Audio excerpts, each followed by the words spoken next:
Hello everyone, welcome back to Exademy redefining education. उम्मीद करता हूँ आप लोग बिल्कुल स्वस्थ होंगे और हमारी मदद के लिए धन्यवाद जो आप सब्सक्राइब किए हुए हैं। और जो लोग सब्सक्राइब नहीं किए हुए हैं वो सब्सक्राइब करें और साथ ही साथ अपने दोस्तों के साथ शेयर करें ताकि वो भी अपने समय का सही उपयोग कर सके और हमारी भी थोड़ी मदद हो जाए। तो ये तो रही हमारी मदद की बात। आपके लिए आज हम डिस्कस करने वाले हैं क्वेश्चन नंबर 58 जो कि पूछा गया है 2012 में। पहले क्वेश्चन को पढ़ते हैं, समझते हैं और फिर बनाते हैं। तो पहले क्वेश्चन पढ़ते हैं। For each hour per day that Ashok studies mathematics it earns him 10 marks. मतलब कि अशोक 1 घंटा अगर मैथमेटिक्स पढ़ता है तो वो 10 मार्क्स स्कोर कर सकता है। ठीक है, इतना आप समझिए। And for each hour that he studies physics it earns him 5 marks. मतलब कि प्रत्येक घंटा अगर फिजिक्स पढ़ता है अशोक तो उसको 5 मार्क्स वो स्कोर कर सकता है हर एक घंटे के लिए। He can study at most 14 hours a day. मतलब कि एक दिन में वो मैक्सिमम, क्या बोल दिया है, एट मोस्ट, मतलब कि मैक्सिमम वो 14 घंटे ही पढ़ सकता है। And he must get at least 40 marks in each. मतलब कि मैथमेटिक्स में भी उसको 40 मार्क्स स्कोर करने हैं और साथ ही साथ फिजिक्स में भी इसको 40 मार्क्स स्कोर करने हैं। डिटरमिन ग्राफिकली, आपको बोल दिया कैसे यूज करना है आपको। Graphically how many hours a day he should study mathematics and physics etch. मतलब कि आप बताइए, ग्राफिकली आपको बताना है, ना कि सिंप्लेक्स मेथड का यूज करके, कि कैसे वो सब्जेक्ट को सिलेक्ट करे, कितना आवर कौन सा सब्जेक्ट वो सिलेक्ट करे, ताकि क्या बोल रहा है, in order to maximise his marks. मतलब कि उसका जो मार्क्स हो वो मैक्सिमाइज हो सके। ठीक है, तो ये है क्वेश्चन। अब इसको हम लोग सॉल्व करने की कोशिश करते हैं। तो यहाँ से हमें क्या पता चला कि अगर अशोक 1 घंटा मैथमेटिक्स पढ़ता है तो वो मार्क्स कितना ऑब्टेन कर सकता है, 10 मार्क्स। लेकिन अगर फिजिक्स वो पढ़ता है 1 घंटे तो वो 5 मार्क्स ही ऑब्टेन कर सकता है। लेकिन वो मैक्सिमम कितना एक दिन में कर सकता है, वो कर सकता है 14 घंटे की स्टडी। साथ ही साथ हमें कंडीशन ये दिया हुआ है कि उसको फिजिक्स और मैथ दोनों में 40 मार्क्स कम से कम स्कोर करने हैं। मतलब ज़्यादा से ज़्यादा हो सकता है लेकिन कम से कम उसको 40 मार्क्स तो करने ही हैं। ठीक है, तो ये हो गया क्वेश्चन। अब देखते हैं इसका सॉल्यूशन और कैसे करना है, ग्राफिकली। ओके, चलिए। क्वेश्चन में शब्दों में बोला गया था उसको हम लोग क्या कर रहे हैं, मैथमेटिकल फॉर्म में कन्वर्ट करने की कोशिश करते हैं। क्वेश्चन में बोला गया था कि अशोक अगर 1 घंटा मैथमेटिक्स पढ़ता है तो उसको कितना स्कोर करने का क्षमता आता है, उसमें 10 मार्क्स का। अगर फिजिक्स करता है 1 घंटा तो उसको 5 मार्क्स वो ऑब्टेन कर सकता है। राइट, तो हम लोगों ने मान लिया कि जो मैथमेटिक्स पढ़ता है अशोक उसका टोटल आवर्स है x1। ठीक है, तो हम लोगों ने मान लिया कि x1 आवर हमारा मैथमेटिक्स बुक पढ़ाई करता है और x2 आवर फिजिक्स पढ़ाई करता है। ठीक है, तो ये दो चीज़ें हम लोगों ने दो वेरिएबल मान लिए। अब क्वेश्चन के अनुसार क्या बोल रहा है कि जो टोटल मार्क्स होगा वो कितना हो जाएगा, तो वो हो जाएगा 10 into x1 plus 5 into x2। क्योंकि जितना घंटा वो मैथमेटिक्स पढ़ता है प्रत्येक घंटा के लिए वो 10 मार्क्स ऑब्टेन करता है। साथ ही साथ जितना घंटा वो फिजिक्स पढ़ता है उसके लिए वो 5 मार्क्स ईच आवर के अनुसार वो स्कोर कर सकता है। राइट, तो यहाँ पे हो जाएगा total marks equal to z हम लोगों ने मान लिया और वो हो जाएगा 10x प्लस 5x2। और क्वेश्चन में ये बोल रहा था कि वो मैक्सिमम कितना घंटा पढ़ाई कर सकता है, 14 घंटा। तो मैक्सिमम 14 घंटा मतलब कि x1 प्लस x2 मैक्सिमम हो जाएगा 14 या फिर उससे कम कर सकता है, लेकिन उससे ज़्यादा उसका क्षमता नहीं है पढ़ने का। ठीक है, तो उसको हम लोगों ने यहाँ पे लिख लिया। अब बोला गया था कि जो मैथमेटिक्स का मार्क्स है वो मिनिमम उसको कितना स्कोर करना है, 40 मार्क्स। मिनिमम तो ज़्यादा भी हो सकता है या फिर उसके बराबर भी हो सकता है, तो उसको हम लोगों ने मान लिया 40 मार्क्स। अब 40 मार्क्स ऑब्टेन करने के लिए उसको पढ़ना कितना पड़ेगा, या फिर 40 या 40 से ज़्यादा करने के लिए तो 10 इंटू x1, जो भी पढ़ेगा x1 घंटा तो उसको मल्टीप्लाई कर देंगे 10 से, तो इतना मार्क्स वो ऑब्टेन कर सकता है। और ये हमारा होना चाहिए ग्रेटर देन और इक्वल टू 40 के। ठीक है, 10 से हम लोग मल्टीप्लाई अगर दोनों तरफ करेंगे, डिवाइड कर देंगे। अब तो डिवाइड कीजिएगा तो कितना हो जाएगा, ये हो जाएगा x1 should be greater than और इक्वल टू 4।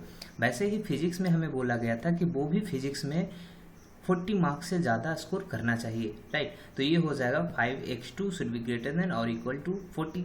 तो उसको हम लोग फिर से करेंगे। यहाँ पे x2 होगा, यहाँ पे गलती से यहाँ पे x1 हो गया है, ये हो जाएगा x2, क्योंकि हम लोगों ने माना था फिजिक्स का जो घंटा पड़ रहा है जितना घंटा उसको हम लोगों ने x2 माना था। ठीक है, तो 5x2 should be greater than और इक्वल टू 40, यहाँ से निकल के आ जाएगा x2 should be greater than और इक्वल टू 8। इतना तो हो गया क्वेश्चन की बात। अब हमको क्या करना होगा कि हमको फॉर्मेशन करना होगा लीनियर प्रोग्रामिंग प्रॉब्लम का। तो अब हम वही करेंगे, फॉर्मेशन करते हैं लीनियर प्रोग्रामिंग प्रॉब्लम का। तो यह क्या बोला गया था कि मैक्सिमम होना चाहिए ऑब्टेन्ड मार्क्स। ऐसे भी जो भी स्टूडेंट होता है उसका ऑब्जेक्टिव होता है कि जितना मैक्सिमम से मैक्सिमम वो स्कोर कर पाए, वही यहाँ पे भी करना है। Maximise Z equals to Z को हम लोगों ने क्या माना था, टोटल मार्क्स। तो टोटल मार्क्स को हम लोग मैक्सिमाइज करते हैं। टोटल मार्क्स क्या था, 10x1 प्लस 5x2, राइट। अब सब्जेक्टिव टू कंस्टेंट कौन कौन से हो गए थे, देखिए एक कंस्टेंट तो ये आया था कि मैक्सिमम आवर कितने होने चाहिए, लेस देन और इक्वल टू 14। दूसरा कंस्टेंट आया कि हमारा मैथमेटिक्स का आवर होना चाहिए ग्रेटर देन और इक्वल टू 4। वैसे ही फिजिक्स का आवर हमारा होना चाहिए ग्रेटर देन और इक्वल टू 8। तो उसको हम लोगों ने कंस्टेंट मान लिया 3। तो यहाँ पे कंस्टेंट कौन कौन से हो जाएंगे, x1 plus x2 should be greater less than और इक्वल टू 14, क्योंकि 14 घंटा से ज़्यादा वो नहीं पढ़ सकता है। x1 should be greater than 4, x2 should be greater than 8 and x1, x2 should be greater than और इक्वल टू 0। क्योंकि आप पढ़ाई या तो मिनिमम 0 कर सकते हो, मतलब पढ़ा ही नहीं, या फिर उससे ज़्यादा पढ़ सकते हो। निगेटिव में तो आप पढ़ाई नहीं कर सकते ना। तो यहाँ पे x1, x2 हमारा ऑलवेज होगा ग्रेटर देन और इक्वल टू 0। अब बोला गया था क्वेश्चन में कि हमको इसको यूज करना है सॉल्व करने के लिए ग्राफिकल मेथड, मतलब कि ग्राफिकली आप शो कीजिए कि कितना घंटा वो मैथमेटिक्स पढ़े और कितना घंटा वो पढ़ेगा फिजिक्स, ताकि वो जो मिनिमम क्राइटेरिया है उसको फुलफिल कर दे। ठीक है, और साथ ही साथ उसको मैक्सिमाइज वो कर पाए मार्क्स को। ठीक है, तो हम लोगों ने यहाँ पे 3 लाइन माना। ग्राफिकल मेथड में हम लोग क्या करते थे, स्ट्रेट लाइन मानते थे। तो स्ट्रेट लाइन मानने के लिए हम लोगों ने क्या किया, पहला लाइन किसको माना, ठीक है, माफ कीजिएगा, ये हो गया फर्स्ट लाइन, ये हो गया सेकेंड लाइन और ये हो जाएगा थर्ड लाइन। तो वहाँ पे हम लोगों ने माना, यहाँ पे देखिए L1 इसको मान लिया पहले वाले को, यहाँ पे L2, ये हो गया L3। L1 में आप x1 को 0 पुट करेंगे तो x2 हमारा कितना आ जाएगा 14। एक कोऑर्डिनेट हम लोगों ने यहाँ लिख दिया 0,14।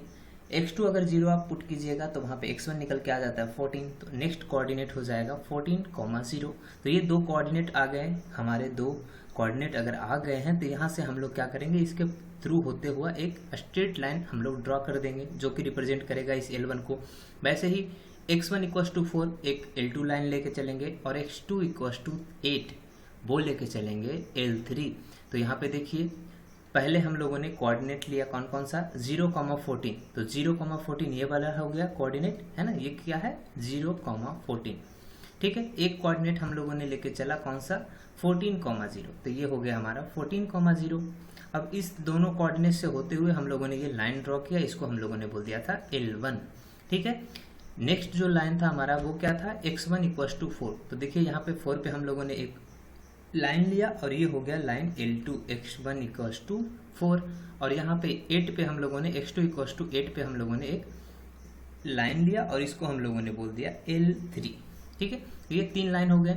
अब देखिए इसका एरो हम लोगों ने ऊपर की ओर दिया, यहाँ पे देखिए राइट वर्ड में दिया, जबकि इसका हम लोग दे रहे हैं इनवर्ड, मतलब कि लेफ्ट वर्ड डायरेक्शन में। क्यों, क्योंकि जो हमारा लाइन देखिएगा यहाँ पे कंस्टेंट में x1 plus x2 should be less than और इक्वल टू 14, मतलब इससे कम होने चाहिए, इसलिए हम लोगों ने इसको नीचे की ओर दिया। जबकि x1 और x2 के केस में देखिए ग्रेटर देन का सिंबल है, तो इसलिए हम लोगों ने ऊपर की ओर लेके चला। वैसे ही हमको पता है कि x1, x2 should be greater than 0 होना चाहिए, मतलब कि ये लाइन ऊपर की ओर जाएगा और ये वाला लाइन इस तरफ हमारा आएगा। तो देखिए अब सबको सेटिस्फाइड करता हुआ कौन सा रीजन है जो कि सभी में लाई करता है, तो वो देखिए ये वाला रीजन आ गया, है ना, ये वाला रीजन सेटिस्फाइड कर रहा है तीनों कंस्टेंट को। तो ये हो गया हमारा रीजन जो कि फिजिबल रीजन हो जाएगा। तो इसके 3 कॉर्नर पॉइंट्स आ गए, एक ये और ये के। तो ये हो गया ABC। ठीक है, इसका कोऑर्डिनेट आप फाइंड आउट करोगे, बहुत ही आसान है, क्योंकि यहाँ पे तो x1 और x2 हमको पता है कुछ पॉइंट्स के लिए, तो वो आप आसानी से फाइंड आउट कर लोगे इन सभी तीनों इक्वेशंस का यूज करके। ठीक है, यहाँ पे जैसे आप देखो ये क्या है, ये है लाइन x1 इक्वस टू 4। तो यहाँ पे x1 इक्वस टू 4 हो गया और ये लाइन है किसका, x2 इक्वस टू 8। तो ये जो इंटरसेक्शन वो होगा वो क्या आएगा 4,8, राइट, 4,8 आ गया। वैसे ही आप देखिए यहाँ पे C पॉइंट पे, तो x2 इसके लिए फिक्स है, कितना है 8। तो वहाँ पे 8 आप इसमें पुट कर देंगे फर्स्ट वाले लाइन में, क्योंकि ये देखिए ये लाइन दोनों लाइन पे लाई कर रहा है, ये पॉइंट जो है C वो दोनों लाइन पे लाई कर रहा है, तो ये दोनों के इक्वेशन को सेटिस्फाई करेगा, तो वहाँ से आपका निकल के आ जाएगा 6 इसका। वैसे ही यहाँ पे देखेंगे x1 इक्वल्स टू 4 है, हमको पता है, तो इस वाला लाइन को सेटिस्फाई कराओगे आपका निकल के आ जाएगा x2 इक्वल्स टू 10। ओके, तो ये हो गया हमारे तीनों पॉइंट के कोऑर्डिनेट। अब तीनों पॉइंट पे हम लोग z का वैल्यू देख लेंगे कैलकुलेट करके। z क्या था हमारा टोटल मार्क्स, तो टोटल मार्क्स का हम लोग जब कैलकुलेट करेंगे तो यहाँ पे देखिए 80 आ रहा है, 90 आ रहा है और ये 100 आ रहा है। तो हमको करना क्या था, मैक्सिमाइज। तो मैक्सिमम हमको कहाँ पे मिल रहा है, एट पॉइंट सी, मतलब कि ये जो पॉइंट सी है यहाँ पे हमको मैक्सिमम वैल्यू मिल रहा है कहाँ पे, at x1 equals to 6 and x2 equals to 8। तो यहाँ पे आप लिख दोगे कि maximum marks is obtained at point C where x1 equals to 6 and x2 equals to 8 and maximum marks is 100। क्या है मैक्सिमम मार्क्स, ये है 100 कहाँ पे, at x1 equals to 6 and x2 equals to 8। इतना तो हो गया। उसके बाद आपको ये लैंग्वेज में लिखना होगा कि मैक्सिमम मार्क्स ऑब्टेंड करने के लिए, जो मैक्सिमम मार्क है उसको ऑब्टेन करने के लिए अशोक को 6 घंटे मैथमेटिक्स की पढ़ाई करनी होगी और 8 घंटे फिजिक्स की। ठीक है, और जो मैक्सिमम मार्क्स होगा इस दौरान वो कितना हो जाएगा, वो हो जाएगा 100। तो इसको आप लैंग्वेज में लिखोगे, hence Ashok should study 6 hours mathematics and 8 hours physics. तो ये हो गया आपका final solution. Thank you for watching, have a good day, bye bye and take care.